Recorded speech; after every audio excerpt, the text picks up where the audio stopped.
د اوبو ډنډ خو تاسو ګورئ.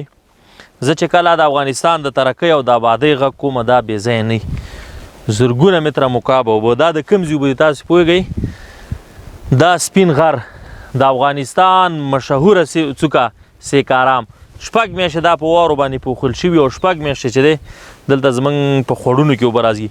ډاکټر ناکامورا هغه مړ دی خو د ډاکټر ناکامورا فکر لا مړ شوی نه دی. د افغانستان ډاکټر ناکامورا یو شعار درلوده چې د کونړ سیند لیونی سیند دی. وایي دا به زه مهار کوم دا هېڅوک نشي مهار کولی. د هغې سربیره چې د هغې نه 3-4 نیرونه پورته کړي دي. د ننګرهار ولایت د کوټ تنګي څخه یو غټ نیر راجي کړی دی چې دلته یې ورته ډیم جوړ کړی. خو دا اوبه زموږ خپلې اوبه دي د دغې غر اوبه دي.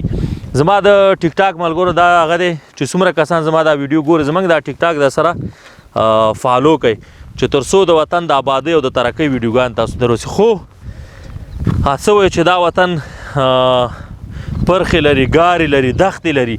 نو په دې اوبو باندې به دا دښتې دا به ودانېږي، دا تورې تیږې به په شنو تیږو بدلېږي، دا خړې خاورې به په شنو چمنونو باندې بدلېږي. او دلته به انشاءالله تعالی دلته به ونې، دلته به آبادي، دلته به ښکلاګانې. نو ډاکټر ناکامورا دی چې چا شهید کړی دی خو د ډاکټر ناکامورا فکر شهید نشو کړی. د ډاکټر ناکامورا فکر لا انشاءالله تعالی ژوندی دی. که دې طرف ته وګورو بیا د غټ ساختماني کارونه روان دي انشاءالله تعالی تاسو په دې ویډیو کې وګورئ. خو دومره درته بیا وایم چې دا دښتې به آبادېږي. هغه خلک چې د افغانستان د آبادۍ دښمنانو ډاکټر ناکامورا شهید کړي چېرې د آبادۍ دا فکر به ودرېږي. هغه صحیح شو، هغه ووژل شو خو فکر یې لا ژوندی دی. خړې دښتې به انشاءالله تعالی په شنو دښتو باندې بدلېږي. نو ټیک ټاک در سره خامخا فالو کړئ.